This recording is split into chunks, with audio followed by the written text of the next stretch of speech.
we discuss issues that are important to you.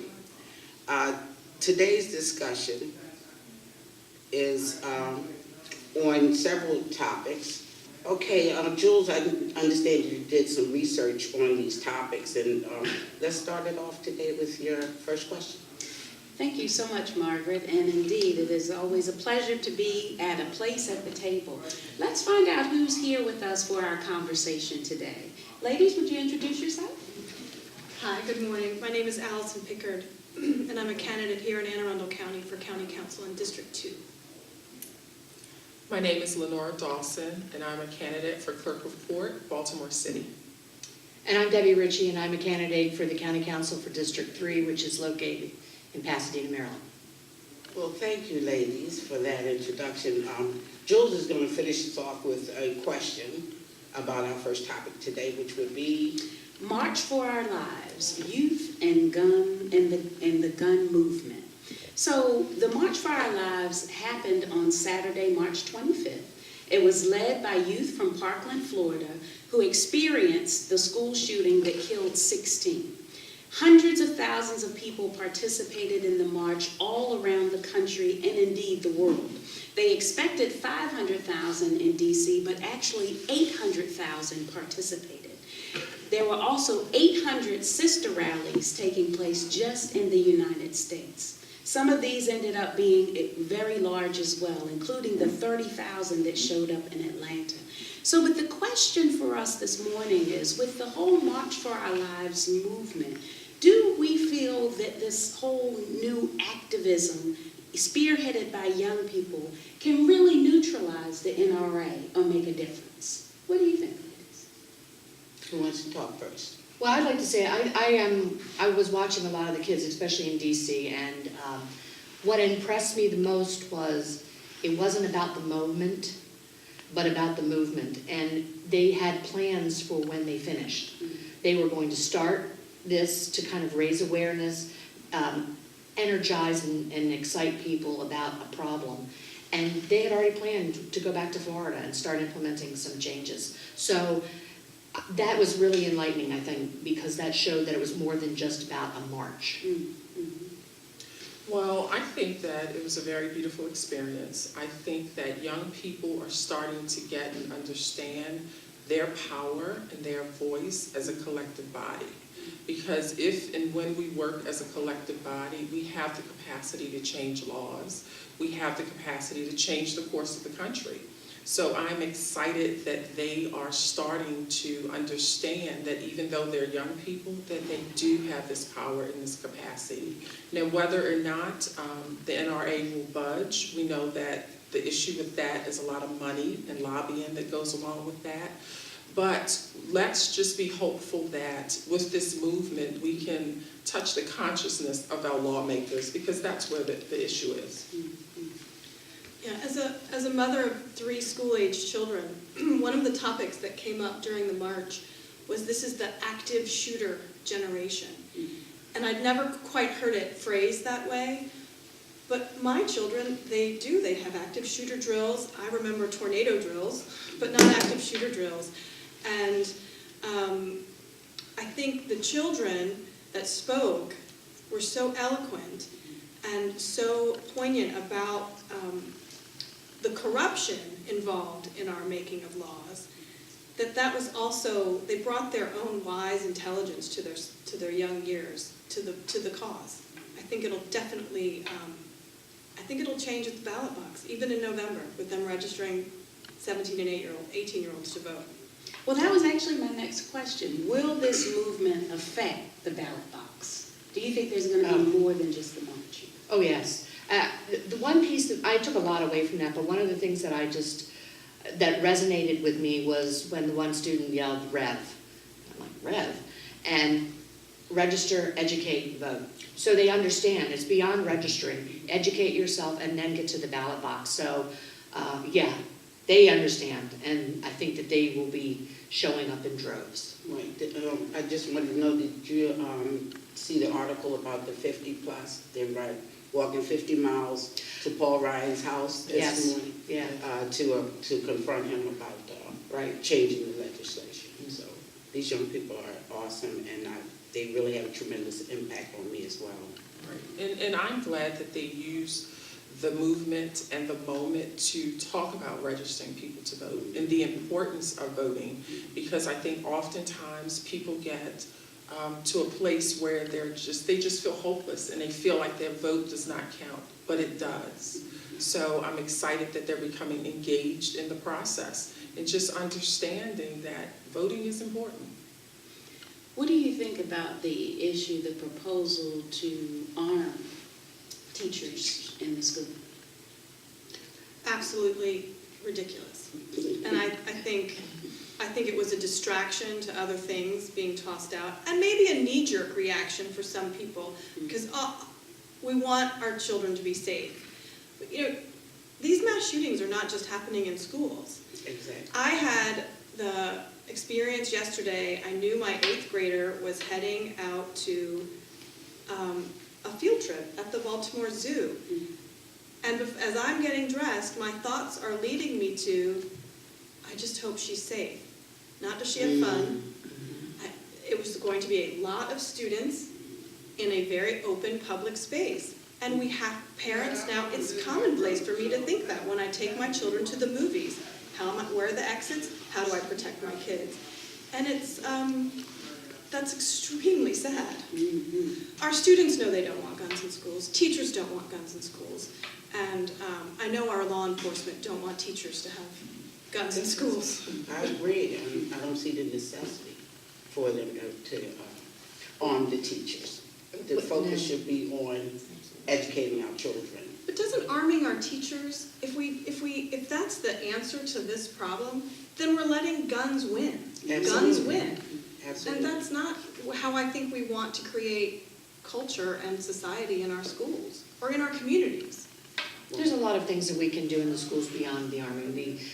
A lot of our schools in Anne Arundel County now have double entrances where you come into a room, you're in essence in between two doors, and you get funneled right into the front office, Right. so that you have to go through, you can't just go out and wander around. There's a lot of safeguards in place to help to prevent that. And so I would rather see money spent to be able to put these safety measures in place that will further, because there's schools that are older that don't have that. They're gonna have to be retrofitted for those type of things. And also to make sure that the doors are able to be sealed and locked. Maybe there's safe rooms. Somebody had brought up a part about when the SWAT teams walk in with the shields, having some kind of shields like that. Well, I would rather them have a shield to be able to at least be behind, as opposed to, a gun that may or may not be used appropriately, so. Well, I work for a law enforcement agency, and I am totally against teachers having guns in school. I think that people don't understand the training that's required when you carry a gun. We also have to have conversations about implicit bias. We have to deal with the narrative that's been perpetuated in terms of people of color and the fear that people have and the self-induced fear they have when they interact with people. So I think it's so many things to consider. I think that it's absolutely should not be considered. I think with the exception of Baltimore City, every other county in the state of Maryland, they have school police or resource officers that are armed. And these men and women are trained professionally to do their job, because when you're in a situation where you're confronted with a gun, you just have no idea how you will react. And we cannot put that burden on educators. Their job is to educate our children. And the whole issue also comes against the whole no shooting zone. Right now, schools are known as a place where we want to educate and teach our children. And we're proud to say this is a no shooting zone. And now they want to say we want to go back to a place where we want to be able to have guns and it's okay and acceptable to have guns. What message is that sending to our young people? Right.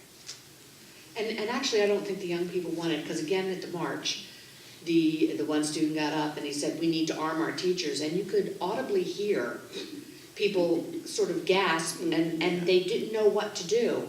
And then when he said, with pens and pencils and paper, they released that breath. It was like, okay, we were with you until you said that, and now, so just that quick reaction like that, indicates that really the students don't want that as well. The majority. You know, and here in Anne Arundel County, we, as we face the budget cycle, we're looking at increased class sizes, and we have counselor-teacher ratios that are out of control. And we need to get to a place where our schools are staffed and have the capacity to know the students in their buildings and understand what they're bringing in with them when they come to sit in their classrooms. Not just that they need to get them on reading grade level by second grade, but what's happening with that student at home. Well, we're going to keep our eyes on the March for Our Lives movement and see exactly what impact these young people have. I do believe that they're going to help us make a difference in this country. I agree. I agree. So the next issue that I would like to talk to you about, and we're speaking on Black Lives Matter and the Stephon Clark incident, is right now they're still rioting in, I believe, Sacramento, because they feel like he's just getting away with shooting this child. But Jules did some research on the story, and we're going to ask you guys how you feel about what's happening in America with the killing of African American people of color Yeah. by police. So here's the story. Stephen Clark, a 22-year-old African-American male, was fatally shot by 2 Sacramento police officers on March 18th. The shooting was captured on body cameras and helicopter video, and it has prompted extreme protest.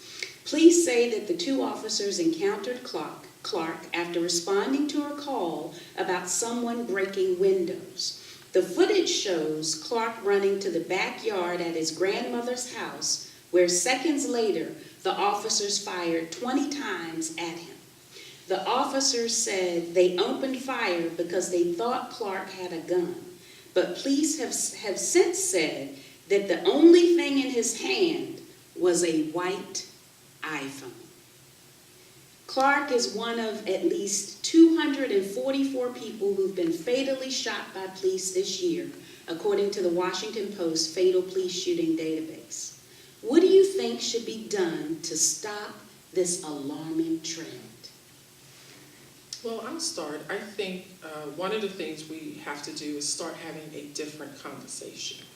And when I say a different conversation, a lot of this stems from the fact that America has created a narrative about black men in America. Yes. There's a narrative that black men are dangerous, that they are aggressive, that they are super predators. And what happens when you psychologically condition a population of people to believe this is that when they encounter black men, even black boys, then they come with the idea that there's going to be an incident or there's trouble. Not all, you have to be very self-aware not to deal with this implicit bias. But this is a level of implicit bias that has been created in America because of this narrative. And as long as we perpetuate this narrative, we're going to continue to deal with the situation. And in Baltimore, I'm from Baltimore City, this is not strange for us because our police department is going through a lot of changes right now. You know, the Justice Department came into Baltimore, so we need to start looking at the narrative that's been created in terms of how we view men of color and especially black men in America, because when someone, especially when you're going into a hostile situation as a law enforcement officer, I actually saw a video footage of Baltimore County where there were several Caucasian people physically fighting the police. I mean, they were fist fighting. A gun was not drawn, a taser was not drawn, pepper spray was not used. But automatically you walk onto the scene and you see a black man or a young black boy, because we've had black boys shot too by police officers, then automatically in your mind, because of that narrative and that implicit bias, you feel like it's a dangerous situation. So you approach the situation differently. I would just want to interject something here. Also, in police enforcement, they have undercover cops, and because they were black, their fellow cops did not recognize them, so they were killed as well because, as you said, they were a threat. And there's been several of those types of incidents. I think that we have to start really, it's hard to sometimes when you're in a situation to really look at the situation and what happened. The point is to look at why did this occur, and then what are we going to do to help that not to occur. When you're talking about biases, well, we have to then do some training that's going to help people to recognize, because we all have it to some extent about everybody and everything we meet. You meet somebody and you immediately make a judgment about that person, good, bad, or indifferent. But we all do it. And it's how you then go forward with that. So if you go forward and if you meet somebody and you say, okay, this is what I think about this person, and this is how I'm going to treat them, and you've not allowed them to show you who they really are, then you get wrapped up in your own story and belief. So one of the things I believe has to be done is we have to really take a look at the incidents and really have those people that were involved in it really sit down and figure out why they did what they did. Why did you feel compelled? I can understand you pull and shoot once, but why did you feel compelled to shoot 20 times? Why did you choose to use your gun instead of your taser? You know, why, I understand, you know, it's one thing for me as a layperson to say how I would react, because I have no idea. Shadows, you know, what things look like, the way the world is today with guns.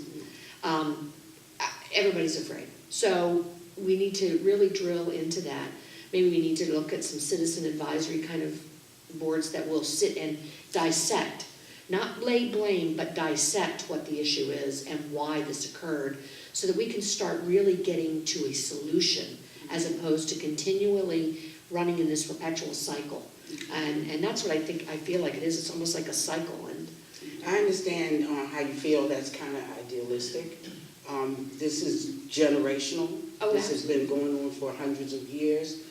Black men especially have always been a threat to the white man and white society. They have been kept oppressed. They will quickly find a way to have you locked up. yeah, Because you have quite a few men in prison who have done anything, or either they're on their small drug problems or things like that. But the black man has been a symbol of white man's power absolutely. from the moment we stepped on these shores. And that's only one So piece. how is it gonna, we've had these conversations before. The Stephon Clark incident, tragedy, is one of 240 that we've talked about Yes. today. And Just this year. these aren't isolated incidents. This is an epidemic. And the country, I agree. we all need to be treating it as such. I don't have, if I had the answer, that would be fantastic, but I don't have the answer. But if we don't start talking and having honest dialogue, we're not going to get anywhere. Absolutely. And even finding a common thread in studying these issues, all 240 cases, and pulling that information together to move forward, whether it happens at the federal level, it needs to happen at every level. Every level, yes. And I think something that Debbie said was important, because she mentioned the fact that we really need to understand why these people reacted the way they did. Because in this situation, Clark made no threats against the police. There was no evidence that he committed a crime. There was no warning given to him from the police. There was not even a notification by the officers. And that raises the question, do Black lives matter? Are the police at fault when this type of thing keeps happening over and over again? Yeah, there's definite need for a change in the way that the system is people are trained. That's obvious by some of the ways that things are happening. Police officers are in a very stressful situation and they have to make snap judgments in a very rapid time. But what are we doing in terms of professional development to enable them to be able to do that? I know that they do some scenarios, which is one thing when you're going through and little things pop up at you and things. But what are we doing to really enable them to be able to make good, sound decisions when they're in these stressful situations? And I don't know. I don't know what the answer is. But one of the things we have to look at is how are we preparing our police officers? Right now, we're having a crisis in our nation of not being able to get good police officers. People don't want to go into that. Yeah, why is it always overkill?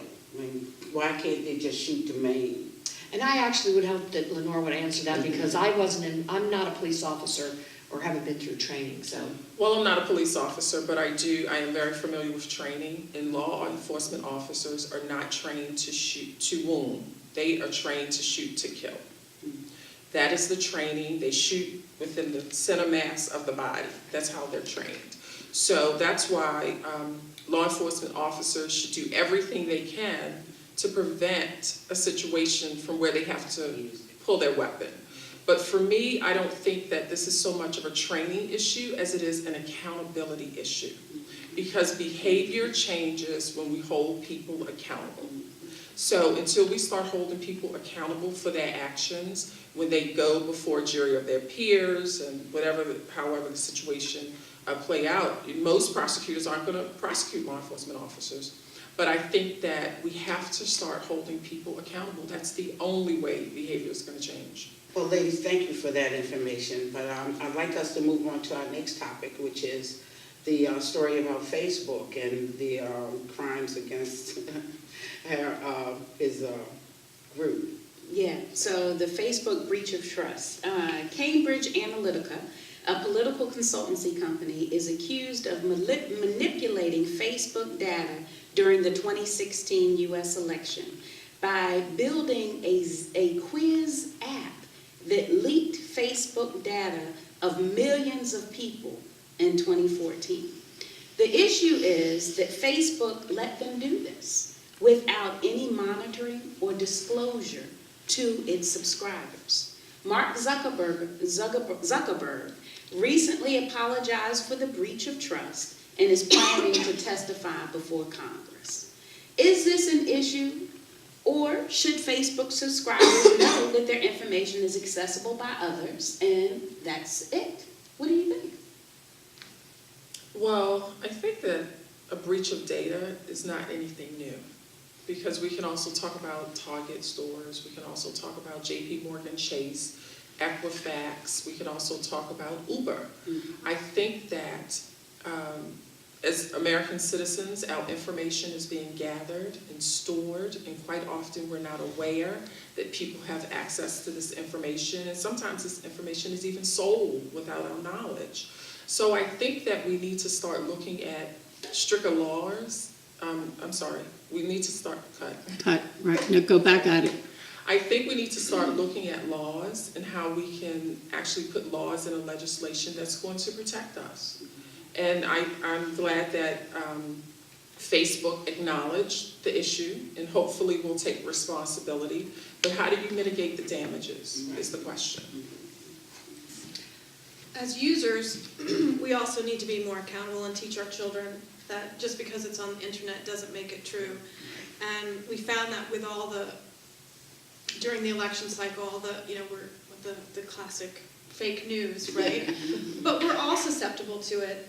And if we don't hold ourselves accountable for how we do our own research and teach our children to do the same, then we're gonna be back here again and again. I completely agree with Lenora. It's definitely going to take legislation, probably at all levels.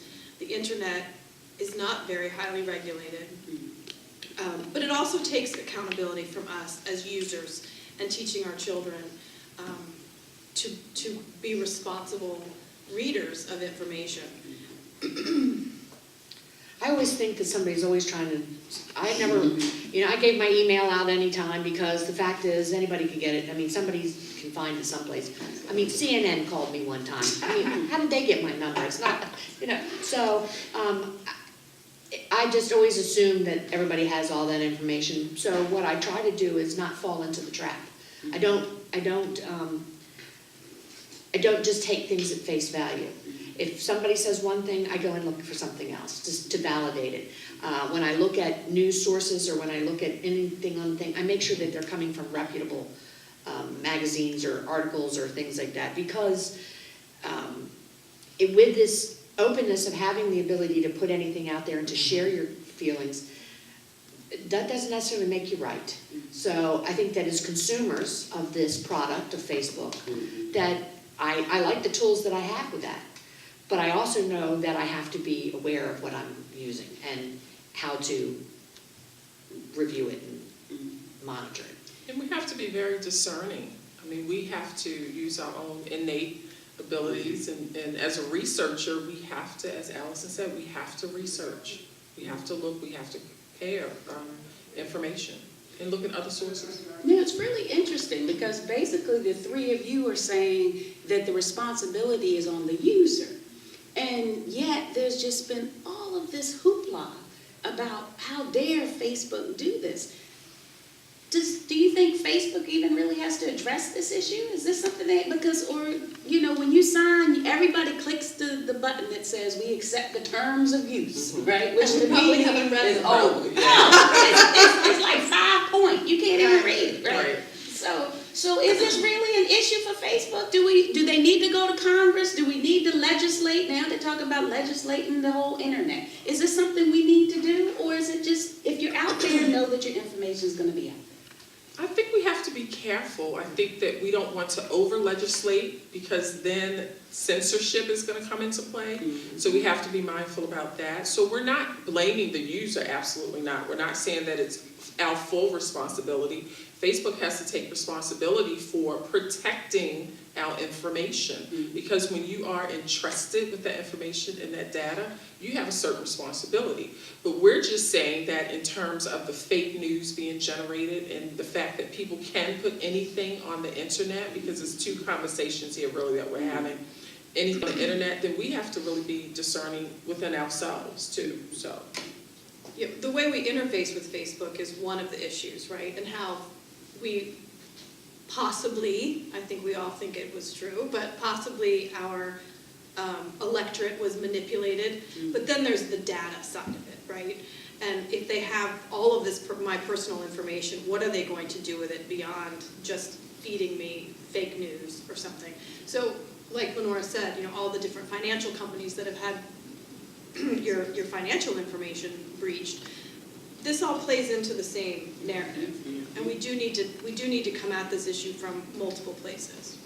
And I'm more concerned about them having my financial data than whether they know what Disney character I look like, you know, I mean, and the fact is that, you know, I used to take some of those little quizzes but there was like 500 questions, and I really didn't care whether I was Snow White or the Evil Queen. I mean, why are you wasting your time doing this? So you know, it depends on what the data is that they're receiving, and making sure that you don't put personal information on the internet and Facebook, making sure that you protect your privacy by using the privacy settings, and making sure that the people who have requested your friends, and in public office I get friend requests all the time from people who I don't know. I've met places and things like that, and instead of them going to my Friends of Debbie Ritchie page, good plug, Friends of Debbie Ritchie page, they go to my personal page, and I accept them, but only after I've researched them. They have to have other mutual friends.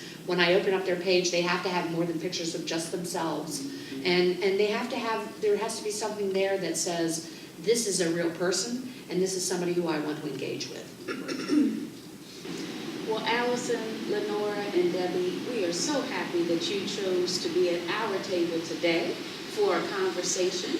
And we hope that you'll feel free to come back another time and share with us as we talk about more hot topics in the news.